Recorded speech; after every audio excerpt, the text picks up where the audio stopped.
What's up, guys? This is Exclusive Podcast, and let me tell y'all, we are running these things, but I have a special guest we're going to get into. But first, we have to introduce Thor. Chris Hinkley, how we feeling today? We're good. We're ready to rip this pod with one of our really closest friends, honestly. Austin, Coldiron. Hot Iron, Austin, Hot Iron, yeah. Parallel Accelerator, the YouTuber, the good-looking smile guy. Engineer. Former. He even cut his hair Formerly. for this, you know? Had to go get the cut. Absolutely, bro. We're so proud of you, bro. And I know people don't know really everything about your story, which we're going to dive into today. But man, how are you doing today? And what's the day been like? I'm doing good. This has been a long time coming, so super excited to be on the podcast. Day has been good. What would you rate your day today out of 100%? Well, it was a little rainy, so I feel like the rain kind of chilled me out a little bit. But it was still a good day. Talked to several of my customers. Felt really productive. Got a workout in. I'd give it an 8. An 8, so 80% out of 100? Yeah. Okay. Yeah. Chris, Yeah. what are we rating today? Compared to the last week where it's 100. Well, maybe we'll talk about that. It's Maybe all if you about want to. all about perspective. But yeah, today was a good day. Got my ass up on the treadmill early in the morning. So started locked strong. in. Just rolled into everything else. So it was a good day.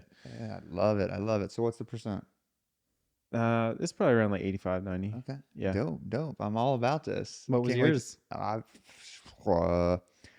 I'll give it an 88. I wasn't as efficient as I wanted to be. Nah, I don't need. I'll give it an 82. I could have been a lot more efficient with certain things, but I got scatterbrained. Just It's a good average. We're all having a good day. we are. Let's get to 90 with this pod. We are. This is a big deal. This is a blessing, man. So, man, I just want to dive in. Unless you have something else you want to say. Well, I think we should just intro a little bit on how we know Austin. I mean, it's kind of random how it happened. Like we were at a yoga class, I don't know, like 2 years ago, something like that. Mhm. And we were in the locker room afterwards. I don't know how it came up, whether you heard me talking about video or something. But at the time, like you're an engineer. I had been an engineer, but I was full-time into what we're doing now. And you were like, dude, I'm just getting into video. And you had that spark inside of you. And I was like, I'm talking to a younger version of myself. And so that was how I initially met Austin. And then he came over to the house and Well, met I'm gonna even back Weston. up. Chris is so excited. He calls me after yoga. He's like, "Hey man, Yeah. I just met my younger self." Yeah, no, literally. He's I like, did. I didn't know that part. Yeah, Yeah. he's like, this kid's it. Like, this kid is just like me. He was an engineer. He wants to get into video. He wants to quit his job. We're both at yoga. We're both in shape. This is my long lost brother. So I thought that was awesome. Everything you said that day was like, dude, I said those exact same things. Like, he's ready to jump. Now we're here. You left that job. You're in a whole new chapter of your life. There's a lot to unpack there, but I just think it's cool. You've grown really fast. I don't know if you realize that. Do you realize that? Yeah.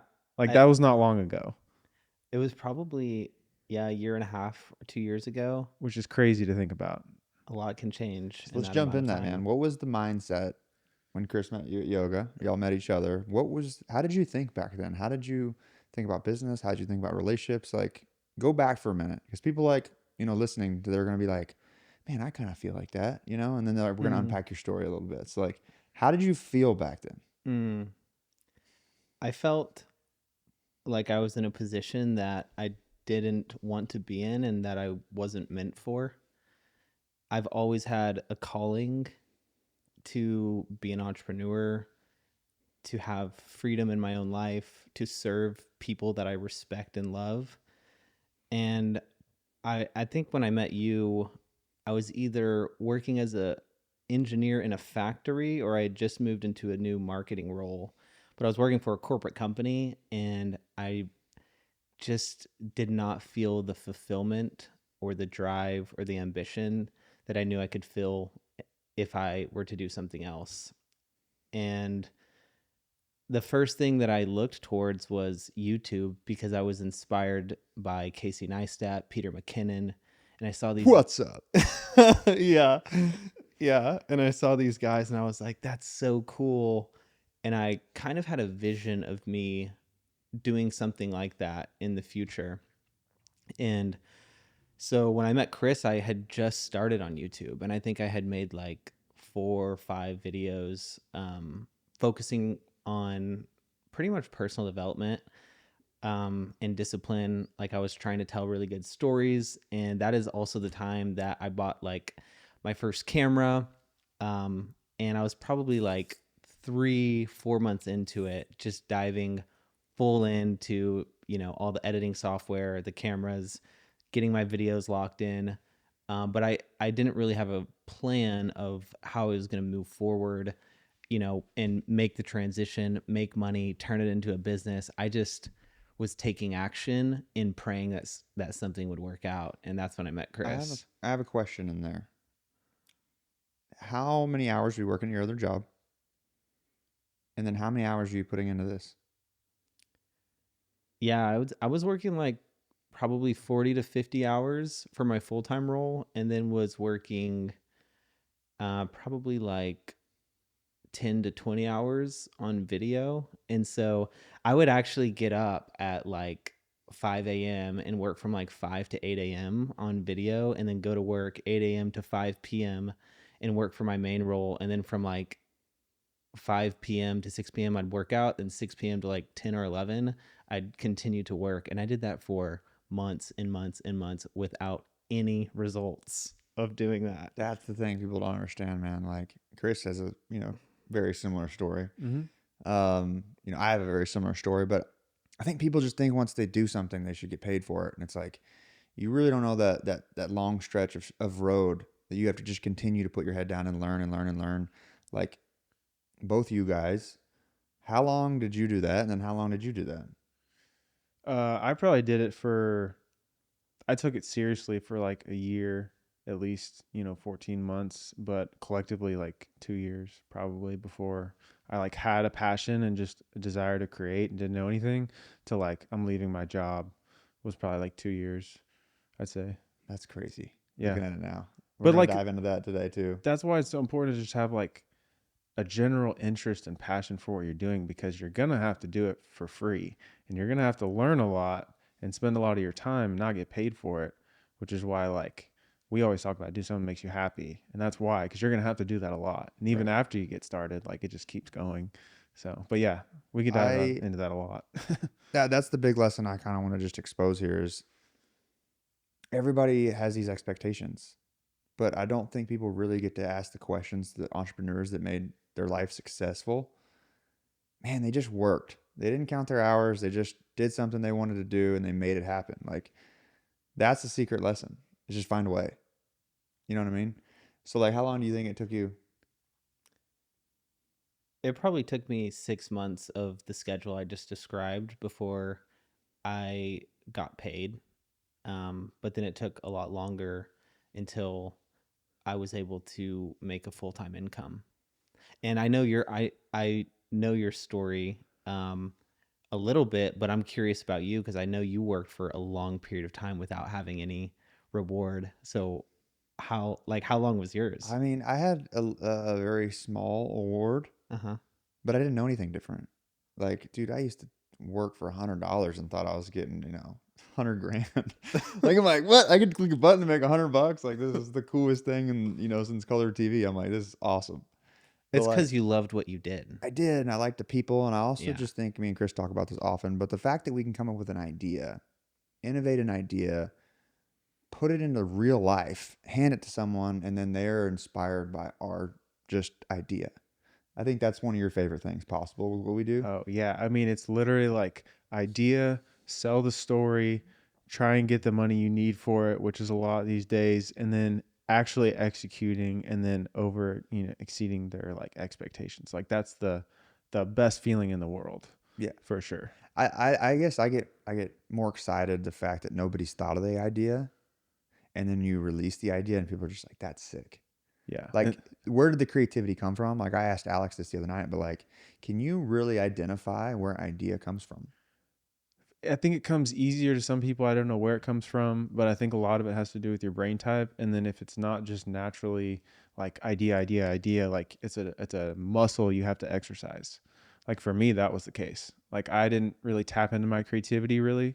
And so once I actually did, it was like little bits getting stronger every single day, like especially with editing longer terms, like 2 hours and then I'm beat, and then it was 10 hours and I'm beat, like, and then just coming up with ideas on the spot and like different shoots, different companies. Like you just got to embrace it and like work it out like a little bit more. But I Some think, people have it and some people don't, man. yeah, That's the crazy thing. Like, yeah, but I do think there's ways and tricks to find it. And like I was thinking about ideas, like an idea doesn't just pop in your brain. To me, and like this is my brain type, I'm an innovator. So what I do is I try to innovate something that's already existing. So it's like, oh, this is great, but I know I could do it better. I know I could creatively think, and then it expands. And then I think of multiple ideas into the same objective. And that's where I think ideas and innovation and vision is created. Like you started at you started engineering, picked up YouTube, created a business with production, learning how to edit. Then you started doing it yourself. And you're like, wait a minute, I just unlocked a whole nother piece. And now that's what you're doing now. So it's kind of crazy how the innovation of idea continues to expand and scale. And I think that's why I'm fascinated with what we do. yeah. And to throw that on like what he does, and I think is so special and awesome, is like you do a really good job of stepping back and being like, I have a lot of these things going for me. Like you could have been a freelance contractor in video or photography. Like you thought about that for a second. And then you thought about being a content creator, which like in a way we all are because that's in the space we're in. But then you've like stepped back again. And you're like, wait, what if I taught people how to take what they're already doing and make more money from it using a platform that's kind of new, has a lot of hype and a lot of potential, and like use my skills in in marketing and apply it to this as well as my content creation. And it's like, the ability to step back early and then see that is difficult because a lot of people, they focus on one thing. They're like, I got to just give this 100%. Like, and you could have done that in multiple areas and you were able to like evaluate which is the best lane for you to go in. And now you're like crushing it like really fast. And we haven't gotten to that piece yet, but like, what was that next step for you to be able to do that and step out of like, okay, I love this aspect of it, but what's the big picture here? I want to tie off that. We go from one phase to I kind of what I want to do. I'm not exactly sure. You start diving into certain things. At first, you knew you wanted to be entrepreneur. Now you're in the mid phase. What would you tell somebody in the mid phase? I've always found it effective for me, and this is the way that my personality is, but I'm just going to continue to take action. Just never stop and always take action. That's the philosophy that I've applied to my entire life. And then I think if you do that enough, you'll come to a point where you'll have a big realization or something that you've learned from the actions that you've took, which can either be good or bad, which can help you pivot into the direction that is most optimized or that you are best suited for. So, for example, Chris was like, what's the next step? Well, I was super into YouTube, so I was putting all my time and energy into making YouTube videos, and I was vlogging. I was doing these like stories. I was spending 30 hours editing one video. You had a hit. You Yeah. had a hit. You had a few hits. Well, Very and then, early. You so did that's so like my 6th or 7th video was about being disciplined and not procrastinating, and it ended up I posted it, and in the first few weeks it ended up doing like $250,000 or 250,000 Racking it. 250 You know what my favorite part of the whole video is? 250,000 views. Hold on. 250,000 views. Okay. And when I saw that, like, my dopamine was just shooting out of the roof. Because when you see those likes and all those comments, and my goal was to be like Casey Neistat and Peter McKinnon, my YouTube channel is going up. I'm gaining all these subscribers. I'm like, holy shit, I made it. This is it. This is awesome. And so like a few weeks go by after it goes viral, and then I look at my AdSense account and it's at 0. And then I look at my emails. There's no brands or sponsors reaching out to me. And I was like, that's when I had that realization when I was like, wait a second. I just spent all this time and effort and energy into pouring into this extremely high production quality very deep storytelling, entertainment type of video, but I didn't get any ROI from it. And so how am I going to make this sustainable if my goal is to be an entrepreneur and do this full time? And that's when I was like, I need to change directions. And that's what I'm talking about, taking action. It's like, because if you take action, something will happen inevitably. Like the only time something doesn't happen is if you're sitting on your ass and you're not doing anything. So if you're taking action, something's going to happen, and then you're going to have that realization where it's like, oh wait, I did this wrong. I need to rethink my strategy and head in a new direction so that it aligns with the future that I want, with the goals that I have. Yeah, I'd even say though one of your gifts though is being able to take action and also evaluating at the same time. In the right area, like calculated Like action. you're very much that way. I'm not. Yeah. I'm gonna just go. Yeah. Not necessarily the best direction or like thought process of like, oh, this isn't making money. Cool. Well, I'm gonna keep doing it. Sick. Yeah. You don't second guess yourself a lot either. You're like, no, or yeah. And Yeah, like, you don't hesitate. that's you, Yeah. which is important to have. Clarity. Yeah. You have a lot of clarity in your decision making. Yeah, so we blow up on YouTube, and my favorite part is when he's eating the donuts out of the cabinet. I love that part. I love that part. The video's unlisted now, so nobody can see it. Why? Why would you do that? YouTube strategy. Okay. We'll get into that, but I love the video, so I think you should put it back up. You got one person over here that really enjoys it. Yeah. And 250,000 others. Yeah, man. I mean, that was awesome. And just the way you did your storytelling, and you had a whole breakdown of how you did YouTube, and like I said, your action evaluation of like, okay, I'm going to study YouTube. I'm going to build out a system, just like your brain works, on why this other video did really well, so that I'm going to replicate it in my own way, and I'm going to innovate it, right? And then you went to the space where like, you know what? I need to have an ROI. So what did you do? So at that point, I had gone to this YouTube conference called Vid Summit that's actually in Dallas, and I met this big creator there who had 500,000 subs at the time, and I networked with him, and I wanted to get my foot in the door because I knew I liked the creator economy. I knew I liked the creator space, and so I talked to him at the conference, and I was like trying to find a problem and a need that he has. And what he told me was that he needed a video editor because he was lacking one. And I already had blown up with that video, and I had several videos, and he looked at it. He's like, "Oh yeah, you look like you're a pretty good editor. Like, I'll give you a shot."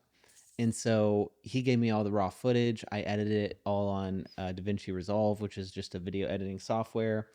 And I was like, "Okay, man, I'll edit this for you." And then I sent it to him, and then he sent me $300, and that was my first money I ever made on the internet. And I was like, Sweet. This is pretty sick. Yeah. but very quickly, again, I had another realization where I was like, I am not getting the most leverage for my time by being a video editor. And then I was looking at competition and seeing that people outsource video editing to the Philippines, to Pakistan, to Eastern Europe, and it's extremely cheap labor. And so what I realized is that video editing is a commodity right now, because especially with all the new technology.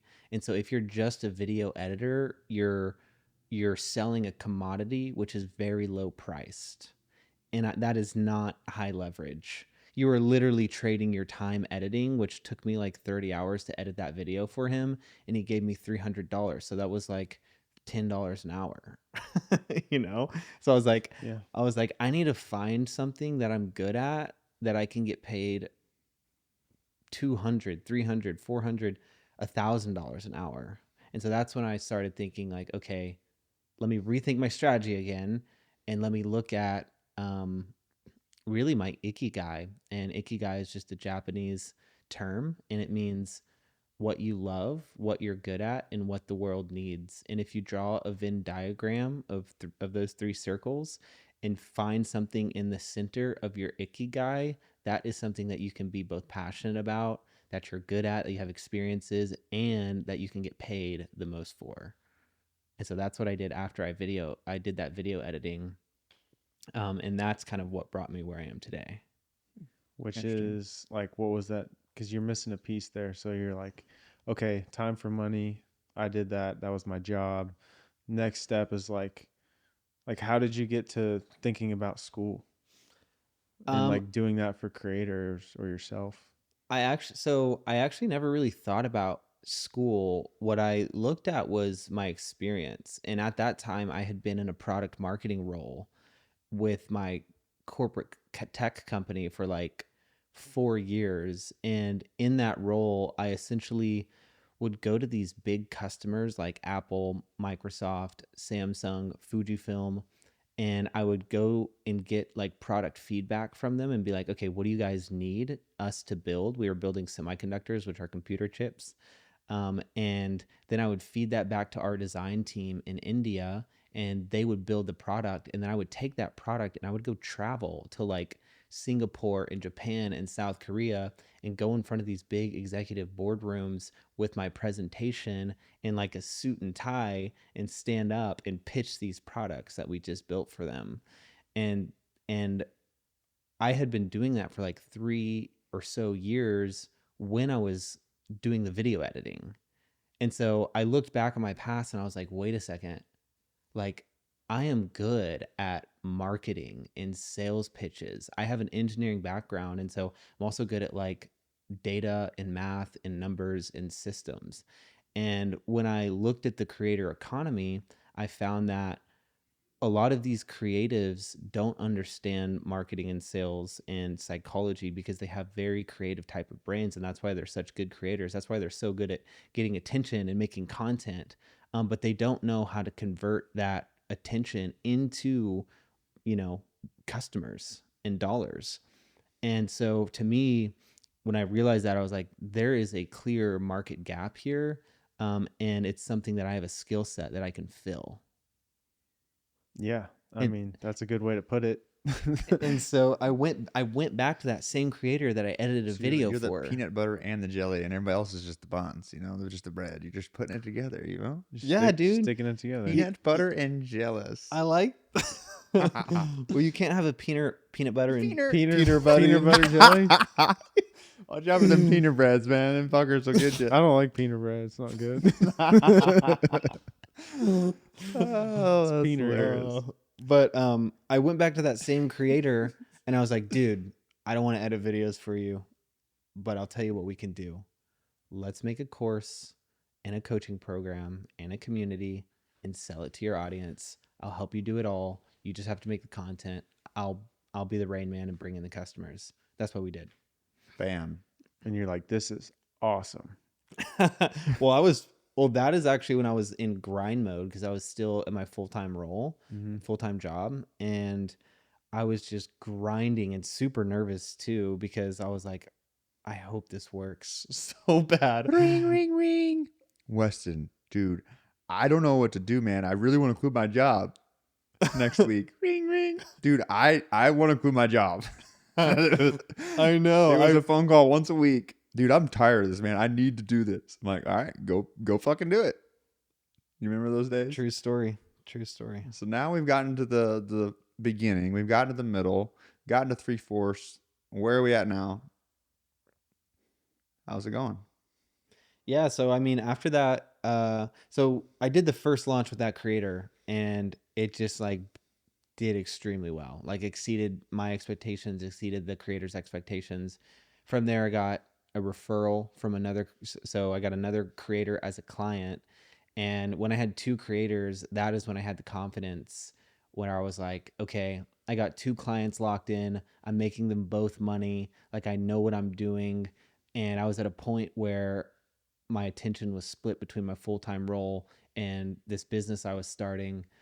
And I ended up being just worse at both of them because when you are unfocused, you're going to not perform nearly as well.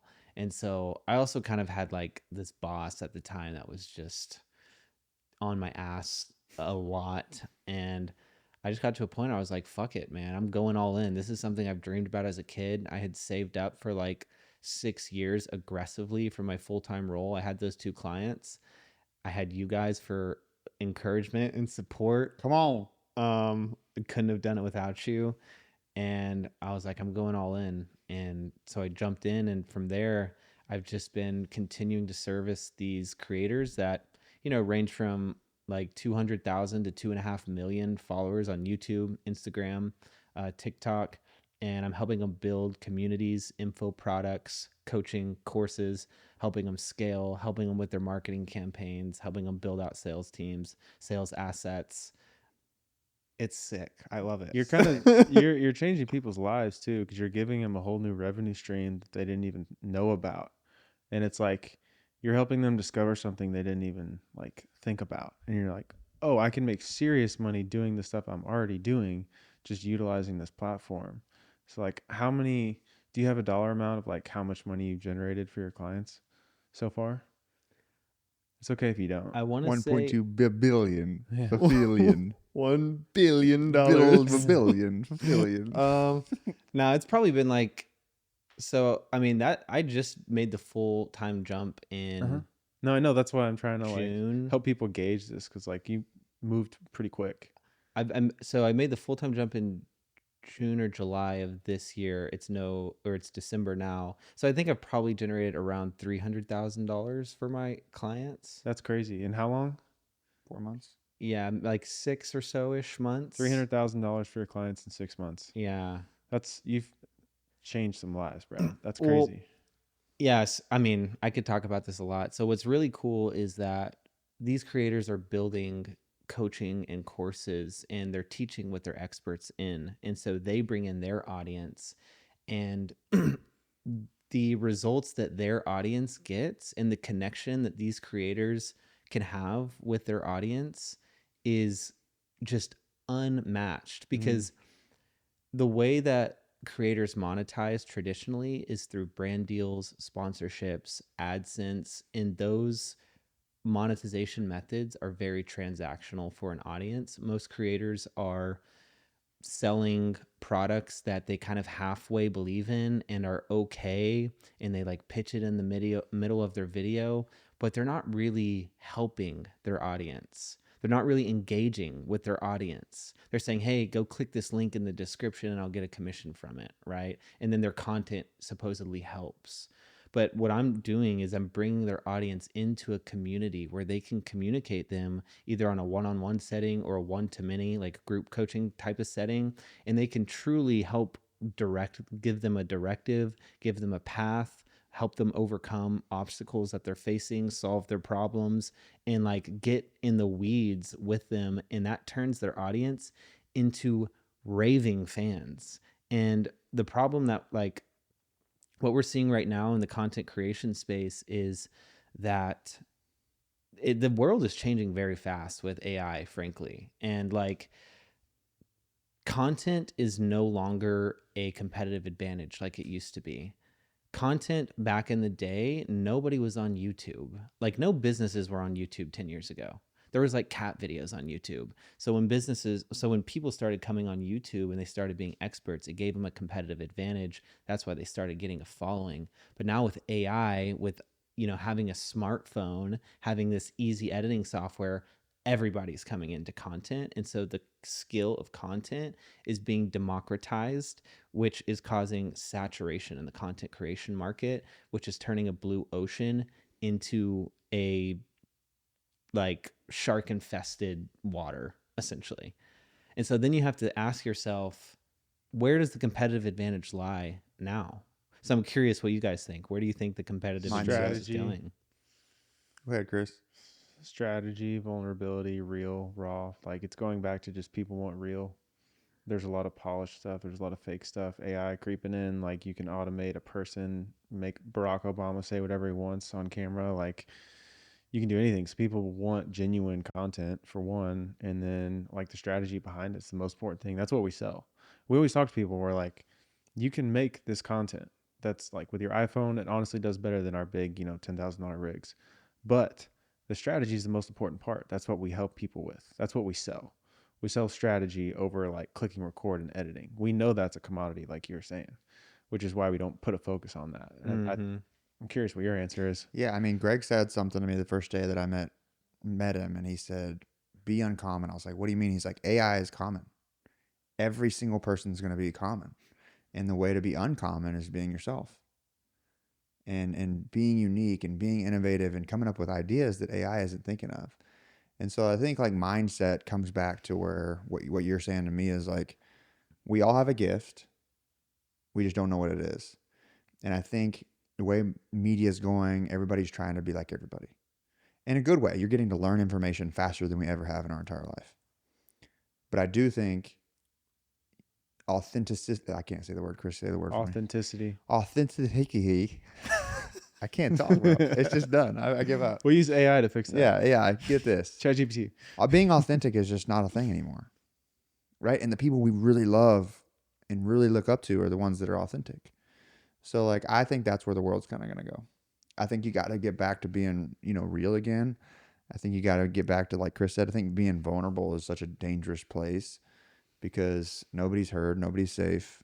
And that's what I think we need to get back to. Easier said than done on the vulnerability side of things. Well, it's because, we've been judged, we've been criticized for the things we've done in our life because people that most likely judged or criticized us aren't mentally, aware of their surroundings and their situation. They haven't healed from their traumas. They haven't healed from their triggers. Mm-hmm. So they project. And I think if you really dive in and look in the mirror and go, you know what, I'm going to change. Those are the people that I've found out are usually the most kind and they don't judge you at all. Yeah. Like the people that I think about in my head are like, wow, they went through a lot of stuff. They overcame a lot of things, but they don't judge me ever. Yeah, a lot of the people I think you're talking about are like people in similar stages of life or have been through similar things, either in the entrepreneurial space or just life in general. I feel like, because there's a few people like I won't talk to for weeks and then maybe they'll say something to me and I'll forget to respond. They're like, bro, don't ever say sorry. Like, it's cool. I get it. Like people just understand whenever they've been through the same thing. It's like, oh, absolutely. That's what I'm saying. It's like people that are aware of their surroundings, their situation, their self, their identity, what they want to do with their life, man, those are the people that are laid back usually.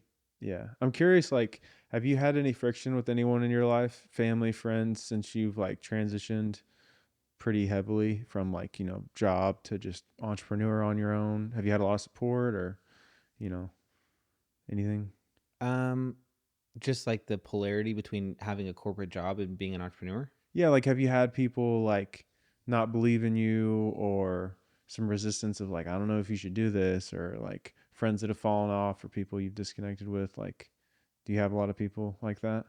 Yeah. I mean, like my parents and family for years told me not to quit my job. Really? And it made me very fearful. And I think they had good intentions because they wanted me to not, go through a lot of pain. They want to protect you. Yeah, they want to protect me. Just a short topic on this. And I say this all the time. This doesn't apply to everybody by any means, but a lot of times the people that love you the most hold you back the most. Like in my life, that's how it was. Like I look back and I'm like, thank God for Ewan, because like if Ewan wasn't in my life, I really don't know what I'd be doing because I didn't have that support. And that's why I'm very passionate about it now. But like, this is a question I want to ask both of y'all. And I talk about this pretty often, but like a lot of people are on the fence of either 9 to 5, which is nothing's wrong with that. But if you're happy in your 9 to 5, don't even think anything different. But if you have that craving desire that you want more or you're going to be more, we've all been on the both sides of the fence where we had this and we have this. But I think people get confused with intensity versus passion on why wouldn't you want to live the life you want to wake up to? Y'all ever struggle with that? Like me and you had so many conversations. How many times did I tell you to quit your job? I mean, I think it's good to be smart about it. But looking back at it now, you're like, man, I should have done it a long time ago. Yes or no? No. Really? What about you? I disagree. I mean, because in order to make it as an entrepreneur, you have to have certain qualities or like a certain drive. It's a combination of a lot of things, right? And certain people have it, some people don't. Certain people need a little more time in their transition to like change their mindset. That's really all it takes to like actually make it. You had that a lot earlier before you quit your job. So in my opinion, really all you needed was time, because that's what you were out of. And imagine if you took those 50 hours a week that you were doing at your job, put it towards what you're doing now already, how further along you'd be. And not to say that you're not moving fast enough, because bro, just you're crushing it. But you get what I'm saying here. I think you were far ready before you actually did quit your I job. 100% agree. Yeah. Mindset wise, you were already disconnected, bro. You were like, you just needed the time. And a paycheck. Yeah. Yeah, the reason that I say that is just because sometimes you see people make bad decisions because of pain. Also seen a lot of people that made amazing decisions off pain. I think it depends on your perspective, and I think it depends on if that person's willing to analyze and be real with themselves, because we lie to ourselves every day. Mm-hmm. That's the truth. If you really want to get up and go do video production, you really want to get up and make community, different product, you get up at 3 a.m. and fucking do it. Like, I'm tired of, I want to do this. No, you fucking don't. Anybody tells me, hey, I want to start this, I want to do this. Okay, let's try this. How about you wake up at 2 a.m. tomorrow and start doing it? That shows me you really want to do it. Because it's hard to get up and do that kind of stuff. It's hard to get up and go run however many miles you used to run at 5 a.m. in the morning. Like, do the fucking hard shit. You got to actually want it. Like, people say they want it, but they really want it. Yeah. One of the lessons that I've learned in 2024 is that actions speak volumes and words are meaningless. Actions show people's intent and values, what they want, who they are. It's very easy to say one thing. It's very different to act in accordance to what you say. Most people don't even follow through and do the things that they say they're going to do. So I think for people who can be true to their word as many times as possible, and none of us are perfect at it. I'm not, certainly, but like, I think actions show everything, and that's the thing you should be paying attention to. And I want to spin off that, because I feel like words are instant and actions are time. Like, you can tell somebody something right then and there, and you might not believe them, or you might, but it takes time to really see action, right? And a lot of people are impatient. A lot of people don't understand what's really going on. So it's like, do you keep your mouth shut, or do you vocally talk about what you want to do? Yeah. I mean, I think it's kind of the same thing, but I think words mean nothing until there's action put behind them. Mm-hmm. And then when you do that repeatedly, that's when you get a trust and like loyal feeling to someone. And then you don't have to think about it. You just know when they say they're going to do something, they do it. Well, it's like both y'all, like, that's how my brain works. yeah, like, both you're y'all speaking have to me. proved by action, hey, I'm going to go do this. I'm like, yeah, you are. How many people can I say that about? Not that many. And then if I say I'll something, give you a thumbs up and I'll support you, and I'll be, go do it. yeah. And I'll be like, I don't really want it that much, but this is something I'm thinking about. Uh-huh. And then I'll be like, no, I'm going to do this. And then he's like, okay, yeah, he'll go do it. Same thing for you. I'll burn a hole through the wall, dude. Yeah, I know. It's awesome. I obsess over things, which is a good, bad thing, right? That's great. But yeah, so I want to tell you how proud I am of you, man. And I know we've talked a lot about business, but just who you've become as a human, who you became as a friend, who you became as, not a boss, because you don't necessarily look at yourself as a boss, but people look up to you in the business space, as somebody that wants to help them, build them, grow them. At the end of the day, it's business, but I think it starts with your friendship that's really helped you elevate your business. Like, what do you feel like you've changed in your life that's helped you in your life? I think you probably taught me this lesson the most, which is it's really about it's about the people you're around with and how you treat them. And at the end of the day, when you're at your funeral, the people are going to look at your life based on how you treated them. And if you don't treat people well, if you don't, take the time to remember facts about people, remember their names, look them in the eye, give them a firm handshake, care about them, check in on them, then there's really no point. Like, I think that is one of the most fulfilling and meaningful things in life. And I think I grew up like kind of like a single kid, I had like a half brother. Um, and I think I just acted very selfish for a long time. And I think that is something that I've had to overcome. But seeing how you have treated Chris and how your guys' relationship has been, and really how you treat everybody, like how you treat the people coming in for workouts, how welcoming you are, how open you are, how friendly you are, how giving you are, um, like that has just been a huge inspiration for me, and I've tried to mimic that and do the same for myself, and I think that's helped me develop my own character as well. Oh, bro, I mean, wow. I don't know how to respond to that. Thank you. First off, just to spin that back to you, man. And Chris is going to agree with me here, man. Like, we have amazing conversations about you when you're not here. And man, you're just dedicated.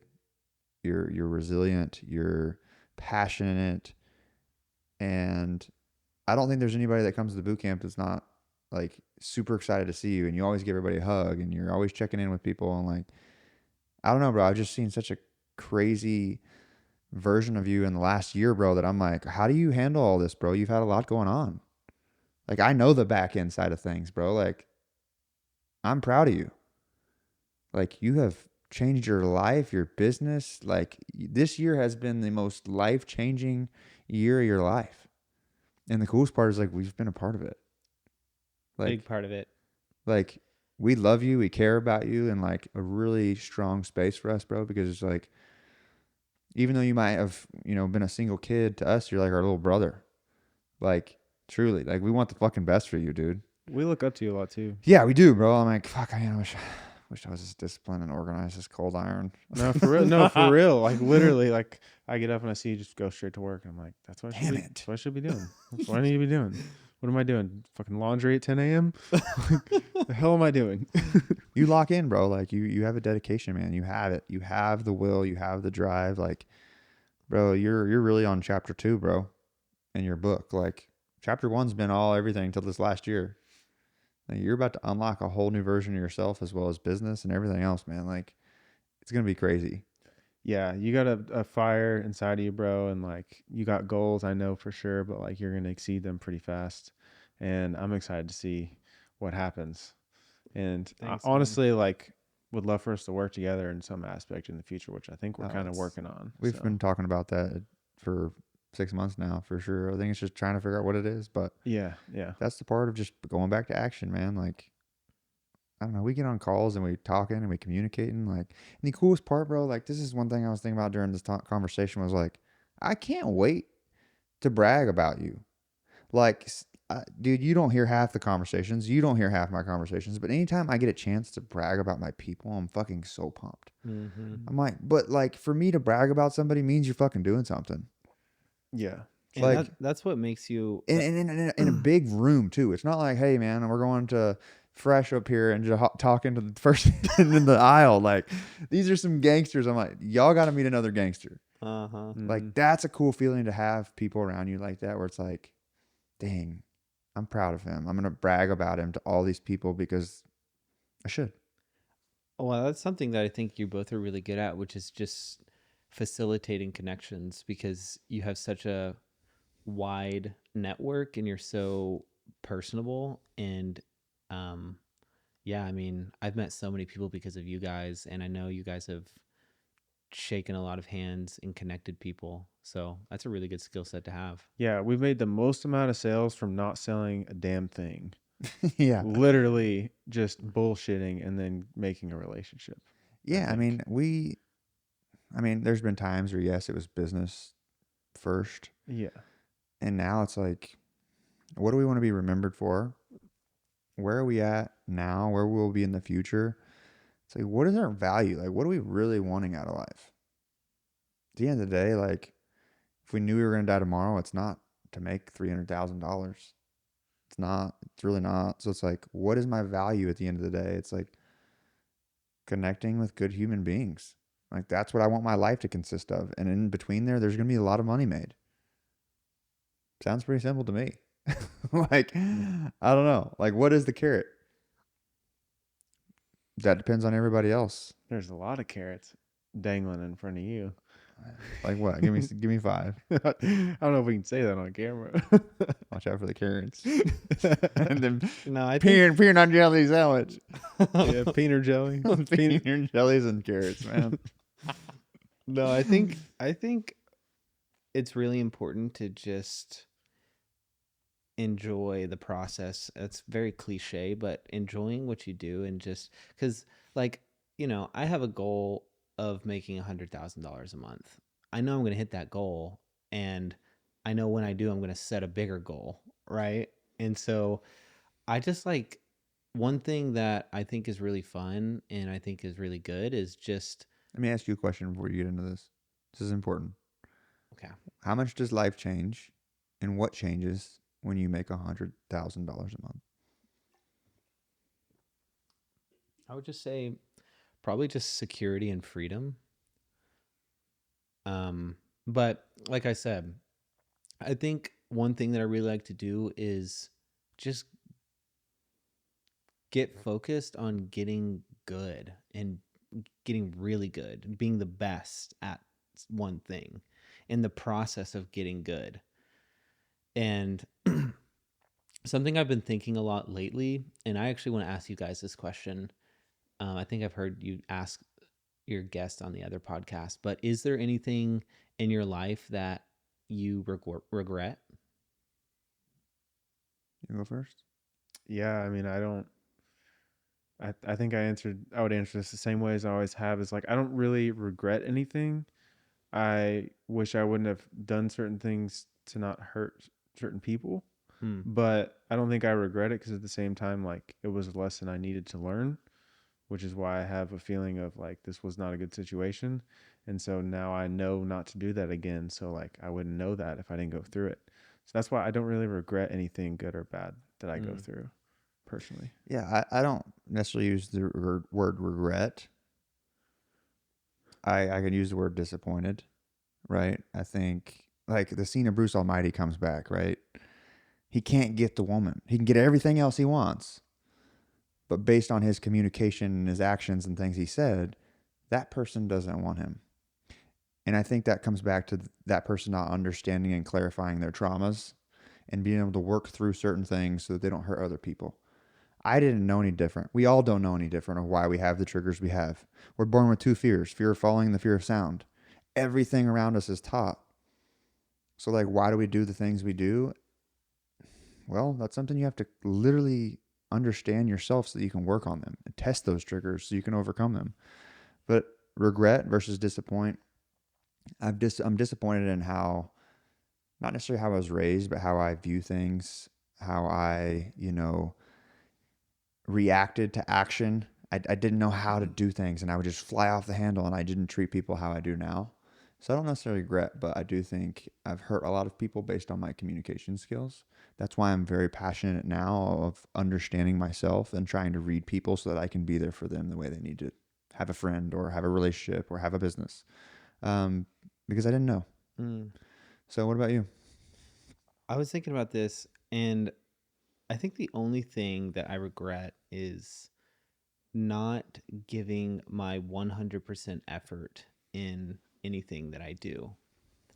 Because there's been a lot of times where I have gone into a job, a relationship, and I've kind of just half-assed it and not given my When all. was the day that you changed?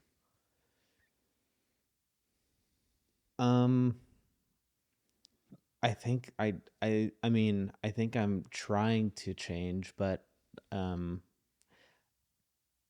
I think when I realize that that is the only thing that I will ever regret is not giving 100% is when that's what's triggering me to be like, I don't ever want to not give 100% on anything that I do. Like if I'm podcasting, I want to be 100% present. I want to be the best podcaster I can possibly be. I want to give 100% effort into this. If I'm in a relationship, I don't want to be on the fence. I don't want to just half-ass a relationship. If I'm in a job, I don't want to half-ass it because like not trying, like not, you remember when not trying used to be kind of like the cool thing to do? Like I've just realized that that is that's not what a winner does, and that's not that shows a very deep character deficiency, in my opinion, is not trying, not giving it your all. And for me, there's this saying, it's either a hell yes or a no. And I love that saying because it's like you're either all in or you're nothing at all. And anything in between is just shit because you're not going to do a good job. You're not going to be proud of yourself. You're not going to get it done correctly. You're not going to be focused. And it's probably going to end up in a failing. So why would you even do it in the first place? I think that's clarity on what you want to do and who you want to do it with. I mean, when you're raised in a space where you're taught to second guess things, it's really hard to get out of it. Mm. Like, think about that. Like, I'm just now in a space in my life where I'm like, hell yeah, fuck no. Uh-huh. But if I did one thing wrong and I got yelled at it for doing a decision that I thought was correct, I'm going to be a little bit more timid on my actions and awareness because I didn't want to hurt someone and I didn't want to be judged for that action that I did. Mm-hmm. With what you're saying is like, I wish I had that mindset sooner. Mm-hmm. But I think that comes back to clearly clarifying your identity of who you are and identifying that you're happy or you're not happy. Yeah. Because Yeah. right now, like when you really identify happiness, I don't have to listen to other people's expectations. I don't have to worry about what someone thinks of me because I know what I think of me. Yeah. And I think that was the difference maker, is like truly unlocking who I am and not second guessing what people think of me was the biggest change. Mm. You know what I mean? Like, how do you feel about that? I didn't have as much resistance. So like, One thing I love about Chris, if Chris doesn't like you, he doesn't give a shit. If you don't like Chris, he doesn't give a shit. well, I just, we talk about it a lot. It's like, why would you expect everyone to like you when you don't like everyone? Yeah, I saw that on a shirt one day, and I'm It's like, very simple. It's like, not everyone's going to like me. but I I'm just read that fine at with that. 31. Huh? I just read that at 31 years old. I'm like, Well, you kind of knew it, but it's like, it's just, From wow, you. it's that simple, like it is. You just be yourself, and like you'll attract people by being yourself that you want to be around. It's as simple as that. And if they don't fit that, persona or morality or whatever it is, like it shouldn't bother you, because there's a lot of people in the world and you're not going to get to know every single one of them. And the select few that you do, there's going to be a few good apples, but they're not all going to be great. true. It's okay. I don't need to be everyone's best friend. I don't have the time or energy for that. I don't want it. Yeah, I think it just depends on your purpose. Yeah. I'm going to ask y'all something. I asked Alex this the other night. Are you proud of yourself? Yeah, Think about it again. Are you proud of yourself? I am. Yeah, I'm proud of myself. Anybody listening, I want you to really think about that question. Because what I asked Alex was, I said, are you proud of yourself? And he kind of sat there for a second. He's like, no. I was like, what would it take? Your surroundings, yourself, what would it take you to be proud of yourself? And he sat there and he was like, And it's really that easy, is like, you have to find a day, you have to find a time to really look at yourself and go, you know what? I've made it this far. I'm proud of myself. And like, I think once you start repeating that, you can, I think that's the game changer for me. Like, how do you feel like let me see how to word that. How did you finally realize that you were proud of yourself? Mine was very simple. I survived for like a full year after I quit my job, and I was like, I'm proud of myself. I survived. Like, I was like, if I figured it out for a year, I can figure it out from here on out. So I was pretty proud of myself from then on. Yeah, I agree. What about you? Yeah, I think it's just when you have a really challenging goal and you achieve it. One time I was going through a breakup and I spontaneously signed up for a 50K ultra marathon, and I had never ran more than like 7 or 8 miles in a row before. And I just trained and I did it, and I kind of realized like, Can do anything. damn, like I've never done this. And I just ran 31.5 miles in Moab after training for 4 months. I'm like, I'm pretty proud of myself for doing that. But then I ask, like, what else can I do? You know, Curiosity. what You is unlocked like the mindset of like it's all up here. It's 100%? all up here. Yeah, I just figured that out on my marathon. I mean, I kind of knew it. Like we knew it. We talk about it all the time. But like Mm-hmm. when you push yourself to the limits, you really understand like it is 100% mental at a certain point. That's why you see people do like 100-mile races. It's like after the first marathon, Can't feel it's shit. all mental. It just Mm-hmm. hurts. Everything Mm-hmm. hurts. Everything's going bad. It's long.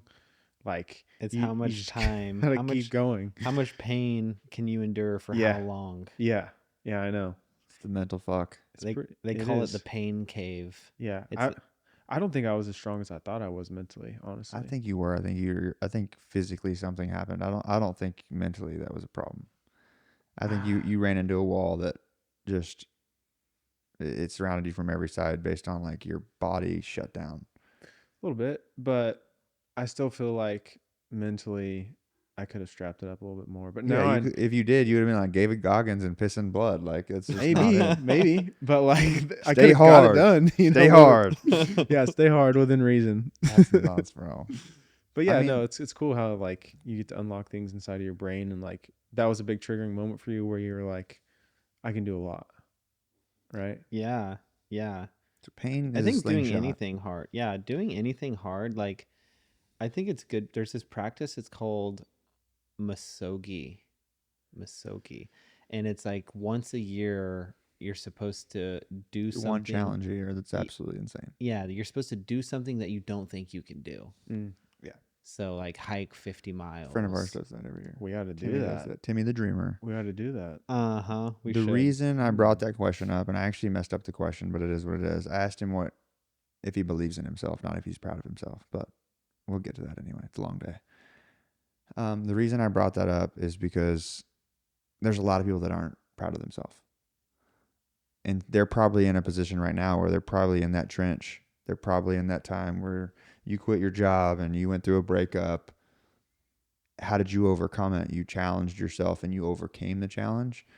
That kind of elevated you to be proud of yourself to kind of get you into the position you are in now.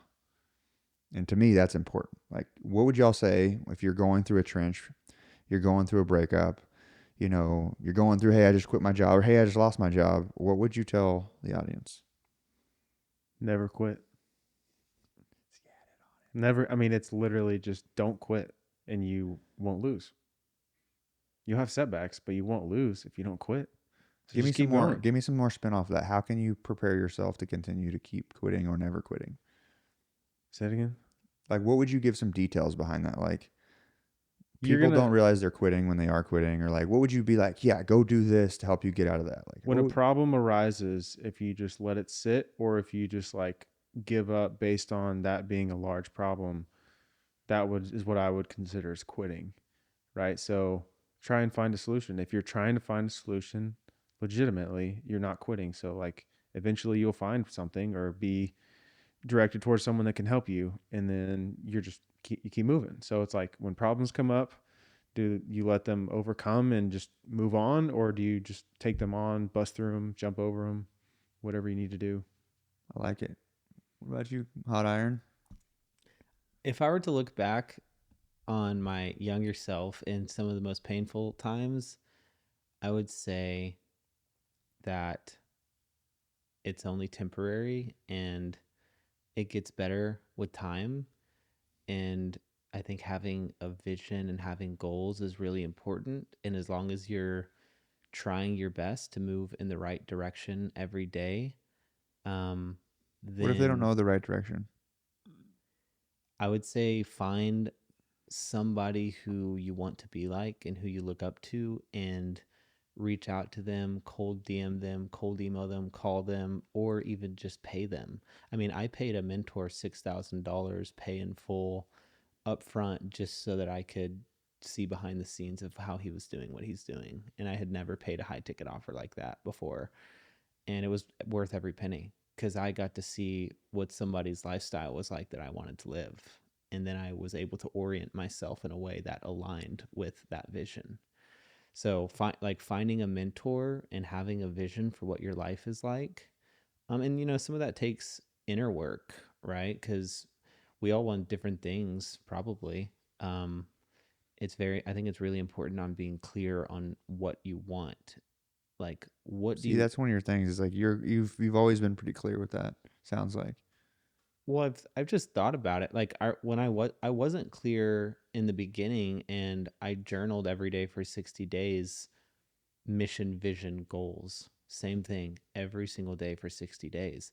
And when I started, it wasn't clear. And as I progressed, I refined it, I iterated it. It was in my head ruminating. And so I had a lot of time to think. And there's this book by Arnold Schwarzenegger called Be Useful. Let's go down. You do the job. It's gonna blow.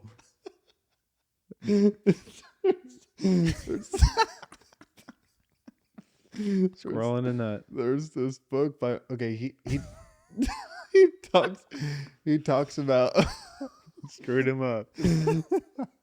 God. Oh, Damn it, no, dude. keep Why- the laugh go. why'd Just you have keep to do going, bro. that? Laughing That's is funny. joy, man. Let it out. Well, he talks about how he grew up in Austria and how he believes one of the reasons that he is so successful is because he had so much time to think about his vision. And I don't think enough people actually set aside time in the morning, whether they're journaling, to actually create a complete vision of your life and make it very specific. Like, people don't put enough specificity in it either. So, like, a lot of people say, I want to own a house. Well, where do you want to own a house? You want it to be in the mountains? You want it to be on the beach? How big is it? How much is your mortgage going to be? Is it going to be a $2 million house? Is it going to be a $10 million house? Do you want to have a dog? Do you want to have a wife? What type of wife do you want to have? Do you want to have a car? What kind of car do you want to have? Do you want to have a watch? Do you want to fly business class, or you want to fly in a private? And like, I have those things very clear on what I want. And I think it's good to have that specificity, vision, and orient yourself in a way where you're making progress towards that life you want to build every day. I think you do a good job of that because you're really good at saying no. So are you. Yeah. Nah. You say yes too much? I wouldn't say too much. It's just like learning to say no is one of the things you never think about when you get into like building a business. It's very important to know when to say no and how frequently to do it because it can hold you back. It's like I think Hermosi talked about, it's like the woman in the red dress is really tempting, but like don't let your eye be taken off the ball, the prize, which is like not that. That's So, tough. yeah. Damn red dresses, man. What'd you say? Red dresses? Damn Yeah. red dresses, man. Red dresses, pink flags, all that stuff. Pink flags, man. I love pink flags. So Those are next my topic. favorite. You know what a pink flag is, right? Explain. Should I explain it? I don't know. We can do that. Yeah, we can. I mean, it's our podcast, whatever. It's a very red flag until it turns pink. Just think about it. Just use that noggin of yours. Write it in your journal for 60 days and you'll figure it out. Hey, man. Just saying, if you're lost, journaling your vision. I agree with mission, you. I think goals. I actually did a post about this morning is not everybody's going to get it. Not everybody's going to get your vision. Not everybody's going to get your dream. God gave you the dream. So stop asking, stop wondering why people don't understand your dream. Just go do it. Like back to what you said about certain things. Solutions. I think a word to tie back to that was, solutions to actions. If you're in that space. Yeah, or like, what's your intention? Like people have a lot of ideas, but there's no action. And then it goes back to you. And so when you said that, I thought of you because you're very action driven, which makes you move very quickly. yeah, you said at the beginning, like you take action, something's going to come out of it. That's kind of what I'm talking about. Like when problems arise, if you just take action, like something will come up. Right. A solution will Well, arise. that's the thing is, I think today is very difficult with people because people steal their lessons from them. Yeah. Like that's one thing, I really think about our gangster friends. Your gangster friend, man, if you really just break down them for a second, they're really just elite problem solvers. Oh yeah, elite Like- problem solvers and communicators. And they do it fast. It's not like, oh, let me think about this problem for 6 months. Like 60 seconds, we're going to go fucking do something. Those are our gangsters. Yeah. Right? What the difference between a millionaire and a billionaire is the time between like idea and like execution, basically. Oh, yeah. The Yeah. most interesting people move so quickly on action. Mhm. Yeah. And Look. you're and like the few people that we know like that, you're just like, how do they get it done? And they're still very present. Well, dude, Still okay, very so present. you know me. Like, I remember weird pieces of life. You know this. we're sitting over in the kitchen, and it goes back to procrastination, but it's like how fast to do something. It's like, oh man, do I really want to put this bowl up in my head? And Chris is like, dude, just put it up. You're here. I'll never forget it. And so now, It's the second time he's talked about this. it's in my brain that just when it happens, execute it. Just boom, boom, boom. Quit procrastinating because I'm not going to remember the fucking bowl over there later. I'm not. Yeah. So it's like that little tiny metaphor, though, is applied to like business, relationships. Like, oh, I'm thinking about somebody. Boom, text him. Boom, it's done. Like, oh man, I need email. I need to throw somebody on the calendar. If I don't do it then, it's gone forever. So it's like that's the thing I'm trying to shift to is just how to be efficient with what I'm focusing on right there because I'm all over the place. I'm not going to remember it later. Yeah. And it's funny you mentioned that because I actually think about that a lot. The only reason I said it is because I was thinking about it so much. And I was like, this house is huge now. It's hard to keep up with everything. Like you leave a can over here, you're not going to see it for 4 days. And then there's another can over there. You know, like it just happens because it's a big space. So I'm like, okay, how can I keep this better? Just put it away whenever I'm like done with it. Mm-hmm. Just as simple as that. And I'm like, okay, this applies to everything. Yeah. Mm-hmm. Dude, the other day I took a shirt off. I'm like, oh, do I put the hanger back where it's supposed to go, or do I just set it on top of the fucking thing? I'm like, I turn around, I look at the hanger. Oh, I'm staring at this hanger, dude. Put the hanger, I put it on the thing, and as I put it on, it falls to the fucking floor. And dude, I turn around and I'm like, just steam's coming out my ears. I'm like, I hate hangers, man. Hangers kill me. Hangers and wires. Fucking hangers, man. And I'm like, I'm just sitting there fuming, dude, in the middle of my closet by myself. And I'm like, just imagine the Grinch scene where he's like in the cave, like just yelling because he's trying to get rid of the noise. And I'm like, and I just calmly picked the hanger up and I put it back. And I'm like, oh, that wasn't so bad. And I'm like, if this isn't the metaphor of my life, like just do the simple shit when you need to do it. Yeah. I'm like, gosh, dang it. So that was my lesson last week. That's a good one. Yeah. What's today? Wednesday? Today's Wednesday. What is the lesson? We're going to wrap it up with a couple more questions. What is the lesson that you recently just learned and overcame or learning?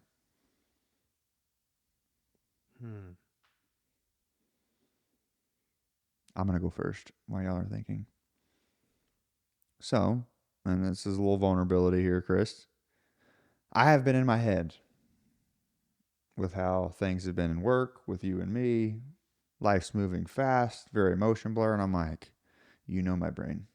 I get one little weird shift. And I'm like, what the fuck's going on? Conspiracies. Yeah, I'm just like, there goes my brain. It works like a Dallas highway, bro. It's like throw me in the middle and I have all these lanes that I can't figure out where the fuck I'm going and there's traffic. Right? Chris is the Waze. So like, anyway, I'm like, okay, something is making me feel uncomfortable. Normally I would wait like 2 or 3 days to like, check it. Instead, I just text Chris. I said, hey, brother, how we doing today?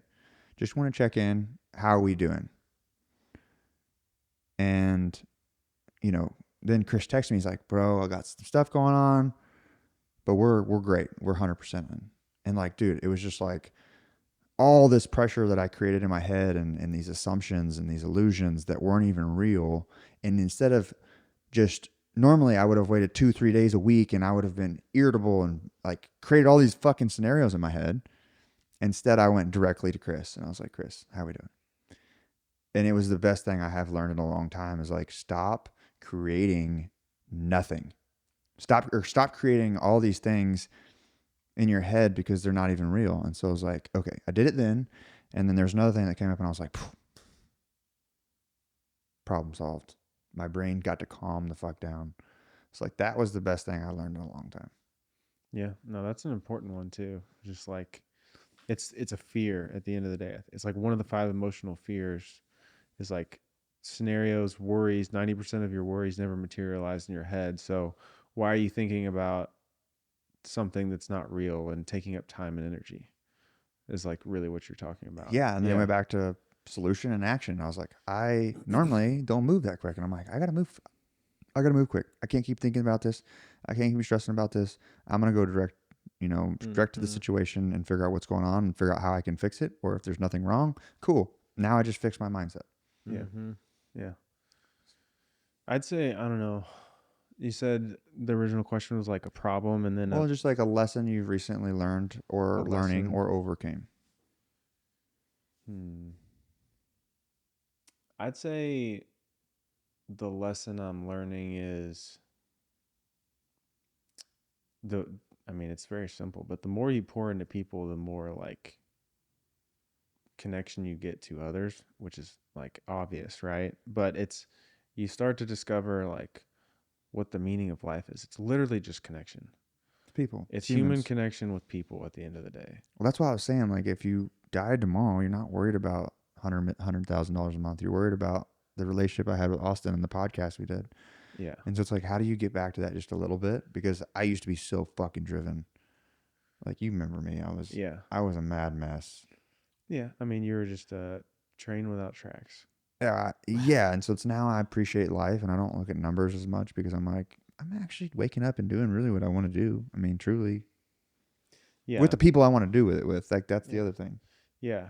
We've been doing that for a while too, but it's just like finally certain things clicking, and then you're like having good people around consistently. Like that helps a lot. It does help. There's a lot of people that come in and then they exhaust you and then they burn you, and you're like, dang, like you get closed off, and then you like try to open up again. Same thing happens. And then it's like, okay, we need to put out there the people we're trying to attract and then just give them an opportunity to come together. And that's what's happened.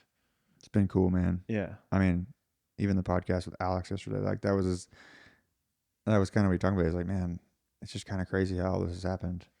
He's one of my favorites, bro. Dude, he's just such a good human, man. Always good. He has I told him we unlocked his gift on the podcast. Oh yeah, what was it? And you know, his gift, man, is really making people feel again. He makes you feel. Like every time you're around, you're like, gosh dang it, I just want a hug from Alex. Like he makes you feel again. Like some people go through emotions where they just don't feel. But when you see Alex, it's like, oh man, my guy. Like you're just like, you feel again. I think that's just a cool thing to have. I don't think a lot of people have that. Yeah, you can't be like sad around him. And then like it's almost like he's reading your mind. Like I was on a walk with Avery the other day and I saw him over in Knox Henderson area at a coffee shop. Like go figure, he's always at a coffee shop. And so we said hi to him and then went in this grocery mart, and then like I was looking for something to grab and he comes by and he's just like, "Hey man, like I just wanted to let you know like you're awesome. Like you're an awesome human being, and like I'm so grateful to know you." Like just throwing all these like awesome things my way, and I'm like, just made my day, bro. Like it's been a weird, tough day. Nothing really bad happened. Just been a weird mental tough day, and like you just helped me out. Do you know why he's that way? Probably because he's got some pain.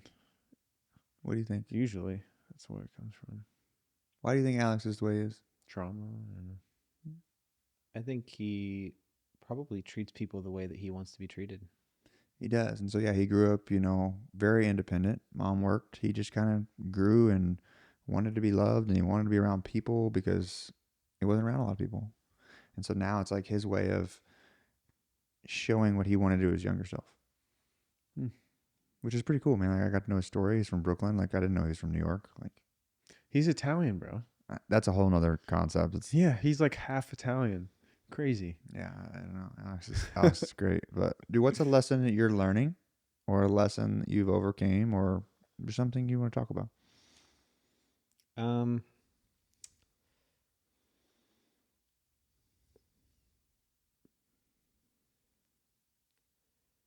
you have a question for us? Probably, I think something that's really important is to come from like when you're interacting with people and speaking with people, to try to come from a place of understanding and empathy from their side of their side of the story, even if you don't agree with them and you have different values. I think everybody is doing their best in life. Like everybody is doing what they think is the right thing. Maybe not what they think is the right thing, but what they know, you know? And so I feel like trying to understand other people's perspective, not like it not only widens your own perspective, but it also gives you a broader picture of why certain things are happening. Maybe, Mhm. for example, like today I met up with coffee with that former boss who I used to really hate. Mm. Like I have never had an enemy where I was like, I want to destroy this man with everything that I have. Like I want to, I made him such an enemy in my mind. But now as time has passed and like looking back on what his agenda was, what his incentives were, like I feel like I understand. And I think if I was in a place of understanding when I was first having conflict with him, I could have communicated with him and I could have communicated with him better. And Yeah, you could have communicated that better, my friend. Cucumber. I could have communicated with him better, and the relationship wouldn't have turned sour. So Do you think that most like issues arise from like miscommunication? 'Cause I think after hearing Stuart Diamond and like reading a little bit of his book, it's like everything just comes down to the way you communicate to different types of people. If you know how Are to you reading that right communicate, now? huh? You reading that right now? No, I've read a little bit of it before in the It's a past. phenomenal book. But it's like if you understand how to communicate to certain people, and then when you're having conversations with them, you identify how they best receive things and how they best communicate things, and you tap into that, like you can make a connection with anyone and you can resolve any conflict. You can. You can. I mean, It's pretty cool. that book changed my life. Chris, you've also seen me just get obsessed over brain types. When it started with Stuart Diamond as a negotiation, it helps you understand and identify different types of people. And then I was like, okay, I'm very curious to this. I really like the way that he has a perspective on, how he responds to this, how his action is to emotion or in motion and all these different things. And that's why I got so heavy into brain types, because I'm like, you just got to read people and you got to understand them and you got to listen to them. And it's like, once you do that, you can ask any question, just depending on how to do it.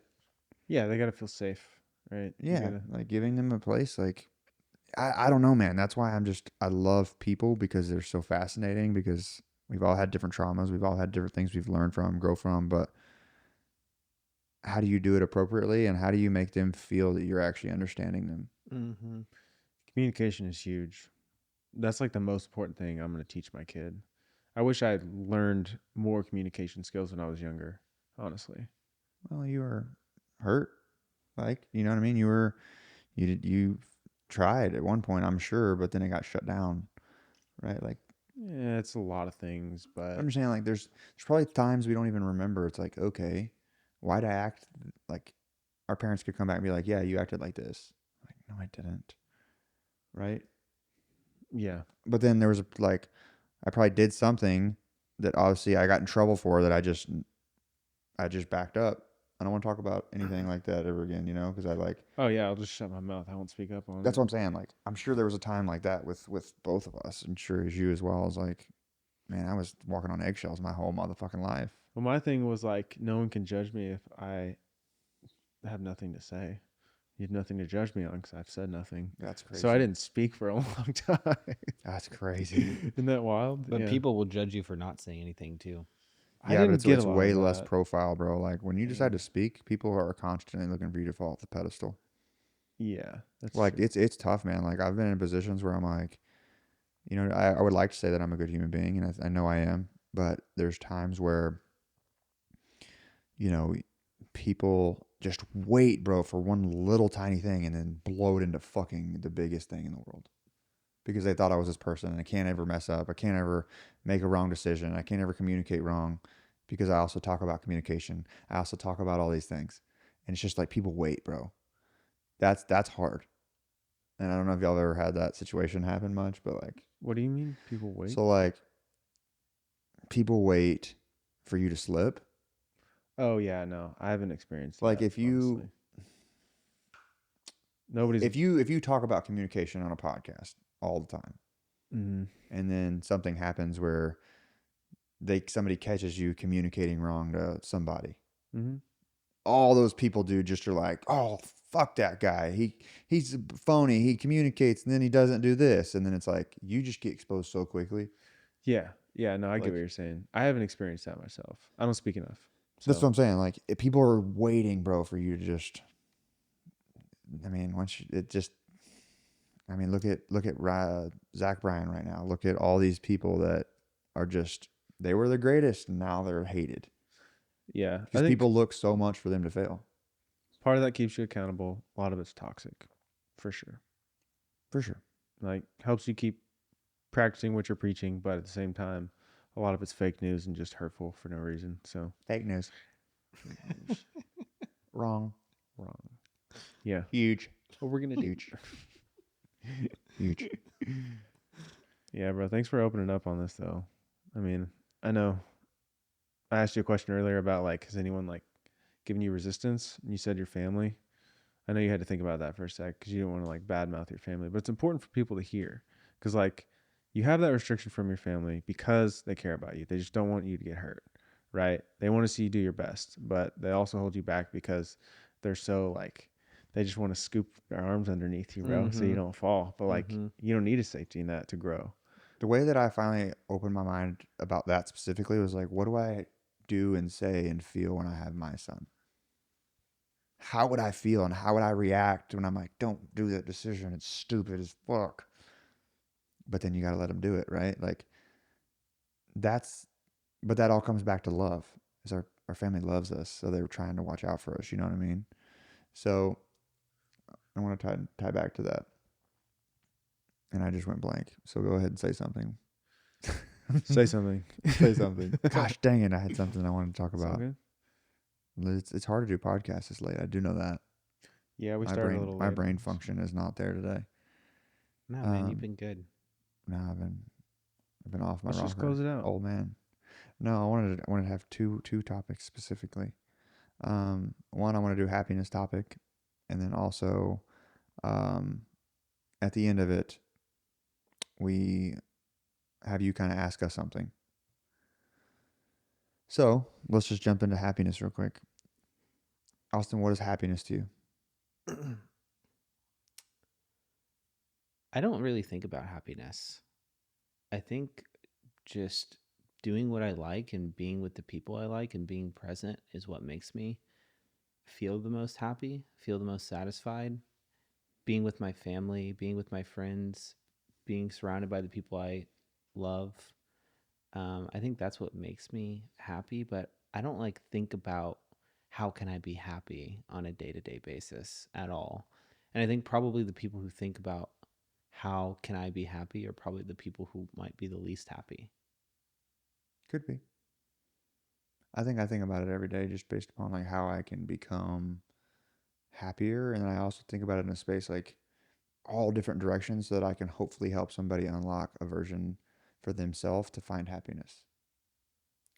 Does that make Why sense? does happiness matter though? Because nobody asked that question.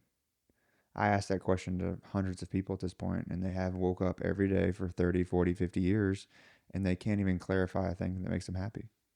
Like one of the things that makes you the most happy and fulfilled is like growing something, growing the business. That's what you're dead focused on. And so a lot of people don't know what it is that like actually makes them I have happy, no clue. and gets them going. Yeah. And that's why it's important to like, okay, how do I become happy? Wait, what makes me happy? And like maybe that's my issue of like why I'm dissatisfied with my life because I don't know what makes me happy, and I'm definitely not doing that every day. So how am I going to be happy doing stuff that doesn't make me happy every day? So that's why it's a little bit important to think about, but I think it's important to understand that you're not always going to be happy, but you can always be fulfilled. Yeah, like Grateful. You can always be grateful too. I think Yeah, I think grateful. growing in personal development is fulfillment. I think serving others and helping others, people outside of yourself, is fulfillment. And by doing those things, by doing both of those things for me, I think that is when I'm most fulfilled. And maybe I don't understand the definition of happiness because in my mind, happiness is more of a like an emotion that wavers because like Can you control that emotion? I think you can control your reactions to emotions, but your emotions come from experiences and your thoughts around those experiences in the past. And ultimately, if somebody wrongs you, if somebody betrays you, you're not going to be able to control whether you feel a emotion of being betrayed, you know? So the reason we asked that question is you just brought up two things. One, my personal happiness, or I'm going to attach my happiness. If someone betrays you, you're expecting that person to make you happy. If I'm happy over here, okay, what makes me happy? Walking every day. My dopamines go off. Literally. I go to the gym. I have connections. So what I'm saying is just separating things that truly make Austin happy versus attaching them to anything. Mm-hmm. That's what we're saying here is like, I can consistently do this, which hopefully creates consistent happiness for you. Mm-hmm. Right? We get really upset and we react and we respond to things we attach ourselves to because it's not our own expectation of that. Yeah. Right? So that's why we ask that question. And like, you'd be in shock how many times we've asked that question to people. And especially people that have all their shit together, have their whole life together, and they can't answer what makes them happy. Kind of crazy. 8 billion people in the world are going to wake up tomorrow and not really know what makes them happy. Yeah. It's kind of wild. That'd be a question to ask your creators. Because then at that point, and I've been in this position, is like, am I doing this for me or am I doing this for others? Like a big post that I'm going to do recently, like I'm going to do a new short form video, and it's going to be, am I chasing happiness or am I chasing someone else's? Because for so long, man, I was chasing everyone else. So that's why it's important. So we got that question down. What's a question you want to ask me and Chris? Individually or just one question for Individually, both go of you? ahead.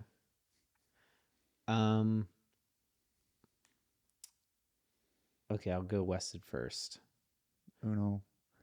Ain't first or last, sorry, Chris. I ain't first or last. What has been the biggest challenge this year, and how have you been able to overcome it? My biggest challenge this year is understanding and identifying that I'm an avoidant. And I don't think people understand their attachment styles or understand any of that. And I didn't either. And someone brought that to my attention. And what that is basically a gray. I'm very yes or no in certain areas, and some I'm like, which way is he going? Which way is he leaning? Is he saying the truth or is he not necessarily telling me? So that's not lying either. And so I never really knew the gap, and I never really clearly knew what I was doing until I hurt somebody.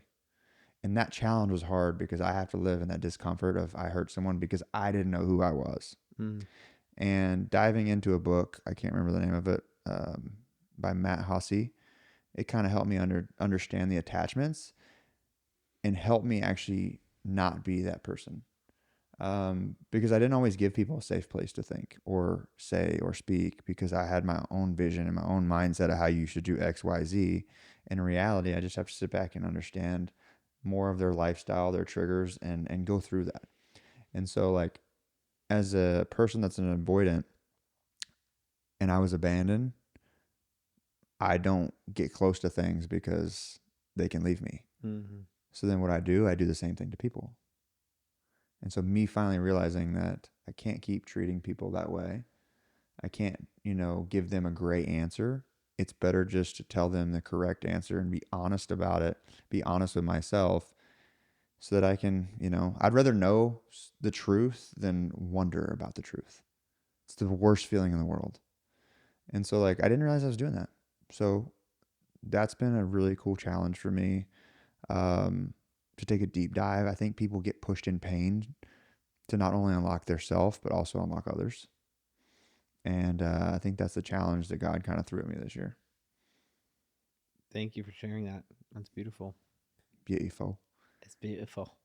All right, Chris.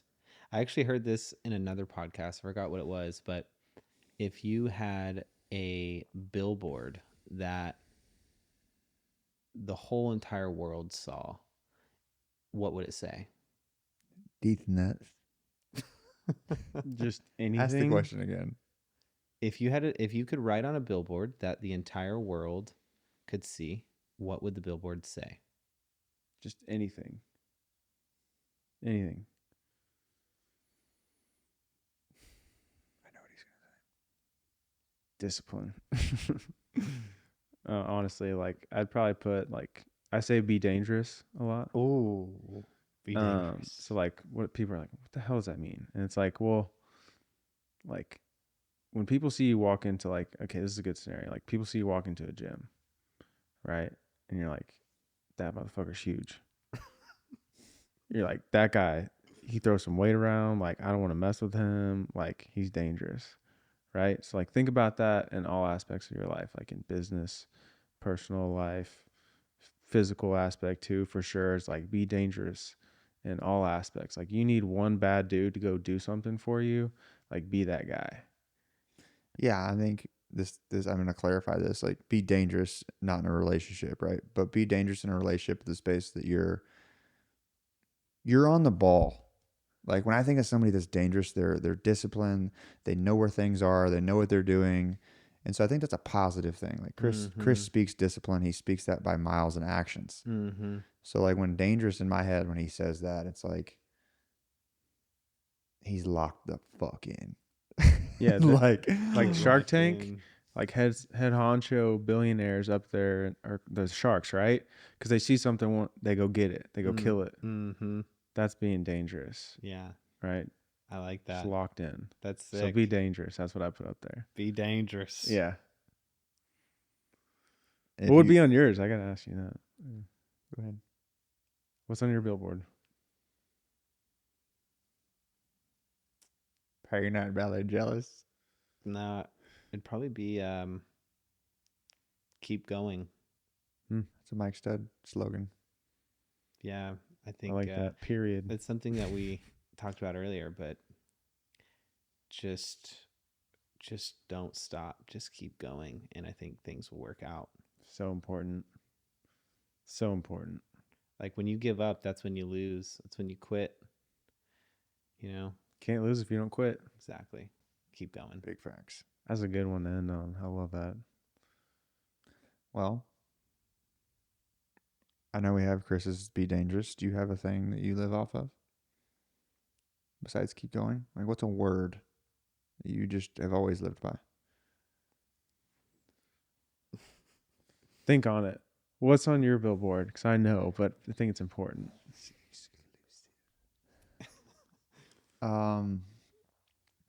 My billboard.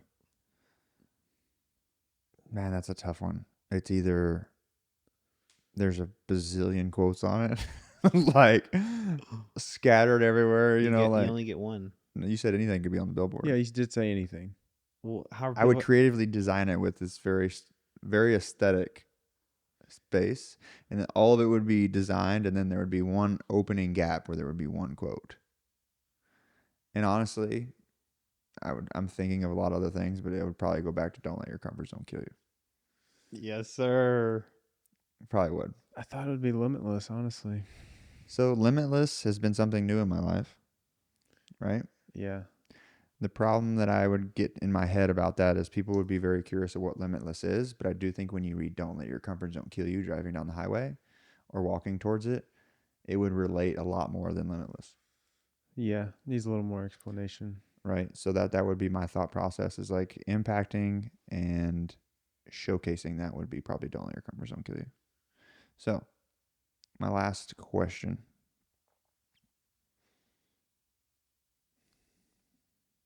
Well, you had one already. What's your word? Yeah, there was that one, but I have a better one. What is everybody saying when you're not here anymore? What are they going to remember Austin Coldiron for? What do I want them to remember me Yep. by? What do you want them to remember you by? I want people to say he really went for it. He really put it all out on the line and gave it his all. Toasty, what about you? Love it. I think we already did this. I've never done this before. Yeah. You're like, what do you want? Yeah, this is like our question now for people. This I is? think we've asked like the last 3 people this. I don't remember asking this question. Go ahead. Yeah. Maybe when you give your answer, I'll remember, but I can't remember shit. It's like I just want to be remembered at the end of the day that, like, when people think about me, it's more so like he was a good human, just We do all have around. yeah, we do have conversations about that. Just all around. Just he was a good human. He helped. He served. Like he did everything, not just for himself but for others, and like also like live according to God's plan. Like he was the example of a godly man. I think that's the ultimate like flex. It's like you can't argue against that. True. So Damn. yeah. Can I take back my answer? No. I mean, like it's shifts, right? Like I didn't always think that. Yeah. And that'll change I at some would point too, I'm sure. Or not probably- change, but you'll innovate it. Yeah, like I think I like the simplicity in things, and that to me is very simple and extremely achievable, and I think it's just great. So I'm running with that for now. Right on. Well, y'all ready to wrap this What's pony up? yours? Well, you got to go now, Well, unless you like your other answer or don't want to talk about it. no, I mean we have very similar Okay, answers. but Weston, what do you want to be remembered for? Weston, what do you want to be remembered for? man, that is a goofy son of a bitch. But he had fun. But it goes back to it was never about. I mean, we've had this conversation about ego, but there's a sense of me that is also me, but it's not really me. It's been we. Like without we, life doesn't seem fun to me. It just doesn't. It doesn't seem worth living. So I think it has to do something with we. But yeah, just clearly helping people unlock their gifts is what I want to be known for. That I helped somebody. And not like, here's groceries. Like, no, I helped you. You literally changed your life. That would be the coolest thing in the world for me. So, anyway. Love that. But we're going to wrap it up unless you got anything else to say. Thanks for having me. Anything else to say? Merry Christmas. Oh, sorry. We got one more wrap. What's one piece of advice you give back to the audience? Forgot to do that one.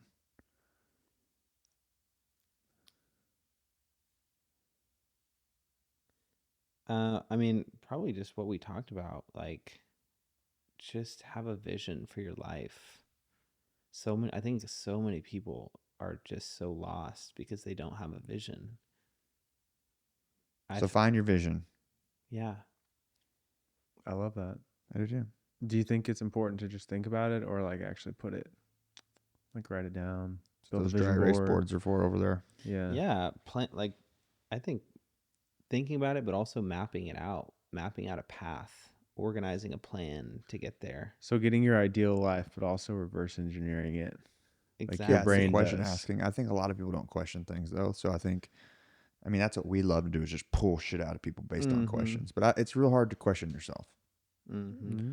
right? Like, unless someone says, hey, go write this down in a book. It's like, man, I would have never thought to write down my vision. Like, it all starts somewhere. You know what I mean? Mm. What's one piece of advice? Come back to me. What's one Okay. piece of advice? One piece of advice. Don't take it so serious. Like, I've taken shit so serious, and it's just like, I don't even remember that 2 weeks ago. It's like, just calm the fuck down, relax a little bit. It's all going to be okay. And as soon as I like have my cortisol, my stress raises, Drake pops in my head, and I'm like, why is Drake talking to me right now? And then he says, God's plan. And then, bro, I literally just calmed down. God's plan. Everything I got going on for me, whatever stress I'm having, whatever's catapulting me here. Al said something to me yesterday or the day before, and he said, you can't have faith and you can't have worry at the same time. Yeah, that's true. You can't. He told me that like a year ago. I remember that. So that's mine right now. I love it. I mean, mine just comes back to like kind of what we talked about earlier with the bull scenario is like, if you know you need to do it, just do it. Put your fucking bowl up. If you know you need to do it and you have a thought to do it, just do it. Don't put it off. Don't put it on a list that's just keep piling on. The list will grow forever. Just do it. And then Just do watch what happens. Just do it. Well, guys, this is Austin Coldiron, and what an amazing human. We are blessed This is 2024, and we got a bunch more podcasts coming, but 2025 is going to be pretty crazy. So stay tuned for some amazing conversations, some life stories, entrepreneurship, and we're all going to water each other and see we grow. Catch you soon. Like plants. Thank you.